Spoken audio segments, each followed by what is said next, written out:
that's an interesting segue into this segment here. The upward climb.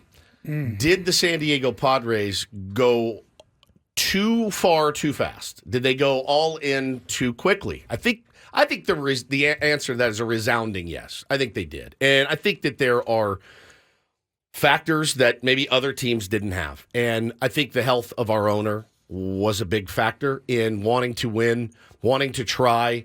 We will never know out there, guys, what those conversations were like with Peter Seidler and AJ Preller, saying, no, yeah, Judge, yes, Turner, yeah, go, Bogarts, yes. We don't know that that's the case. Could have been the complete opposite. Hey, we have a chance to make an offer, Peter, to Aaron Judge. Should we do it? Yes. Could have gone that way as well. So I don't want to speculate about that anymore. I don't think it's fair, and I don't think it's very productive. But I will say this. I was reading through Dennis Lynn's article in The Athletic, and I was looking at the move that went down on Friday, Ben, and it put us, and I think the audience and season ticket holders and all that, it puts you in a very interesting predicament. So you're seeing the gamut as far as reactions go on Twitter. I am seeing, man, these guys are finally being smart. We have all seen that, right? We are in agreement. We've seen that. I'm seeing, what are we doing? What is happening? We're not improving this ball club at all. We're making the ball club worse by trading valuable pieces off. I'm seeing this is going to be a reset year. I'm seeing this is going to be a rebuild year. There's a little bit of variance in a reset and a rebuild. I'm seeing, no, this, guys, relax. It's just a hard reset to get under the salary cap so that we can then, like the Dodgers did, go hard next year. Well, I don't know whose theory is correct, but my job is to come in here and talk as honestly as I can about my feelings about the San Diego Padres. And I got to tell you, it puts us in a bit of a weird predicament. If we come on here this morning and go, guys, just calm down, it's all good, which I'm sure, by the way, I'm sure the Padres would love us to have that message. Just relax. They know what they're doing. It's all good. We're going to have a very competitive team this year.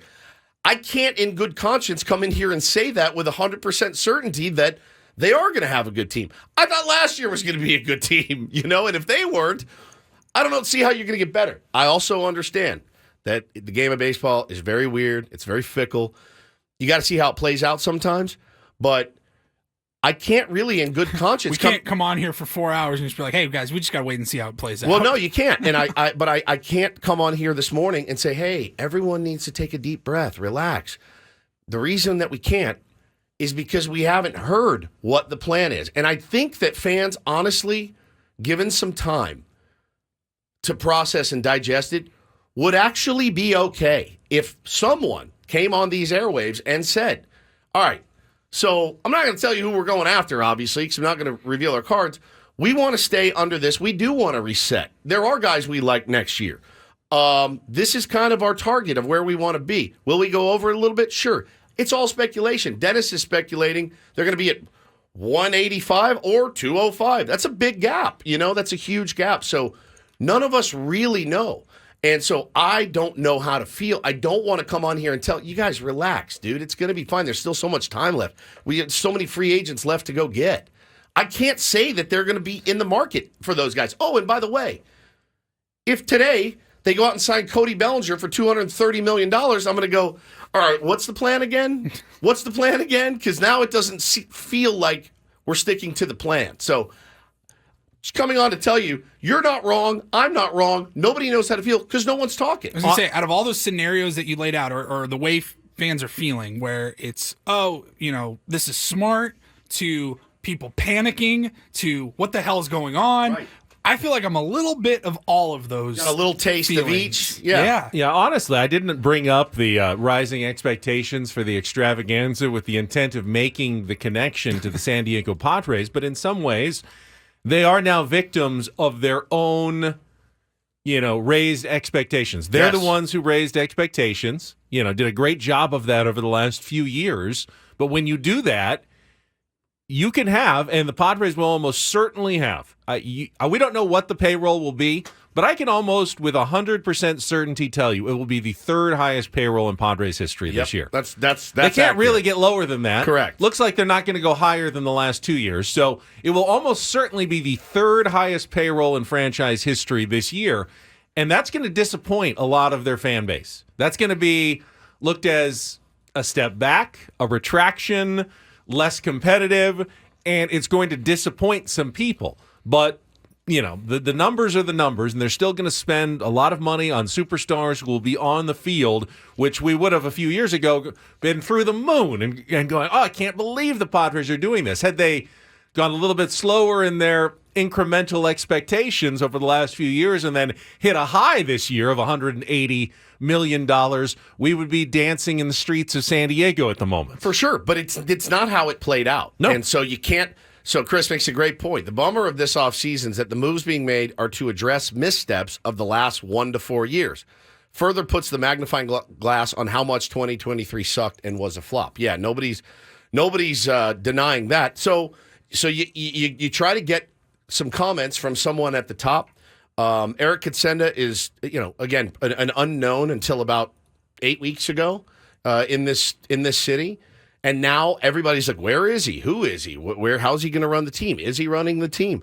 Well, Dennis Lin reached out for comment, and what did he say? Yeah, reached Saturday. Interim control owner Eric Katsenda said the organization would not comment on payroll plans or projections. Stop. There you go. That's all. That's all he got. Not even a quote. It's just a sentence that says essentially no comment. Correct. On the issue. We haven't heard anything from the top of the Padres organization, and of course, they've been dealing with the passing of Peter and everything that's going on. Absolutely. You understand that. You can also make a very valid argument that it does them no good to broadcast their exact plans to the rest of Major League Baseball when other GMs are listening, looking in on these athletic articles as well, to announce our payroll is going to be this, gives other teams information that gives them advantage in trade negotiations, anything that goes on between the two organizations. So you don't say that. We as fans become more frustrated, but it essentially is the smartest business plan to keep everyone in the dark right now. It really is, and it just sucks. I mean, if you ask your wife, your significant other, hey, can I do this? And she says, we'll see. Yeah, I'd rather have a hard no. Give me the hard no so that I can get it out of my head and my mind does not want it. Give me a yes, give me a no, don't give me a maybe, right? The maybe is the worst answer you can get. If you're in sales, you know that you'd rather have 50 no's than one maybe. So you can move on to the one that it's potential yes. The maybe is the guy that, and then you're, dancing around trying to get the deal done. You'd rather have an answer. And I understand that you can't give that information out to the public. I understand keeping the cards close to the vest.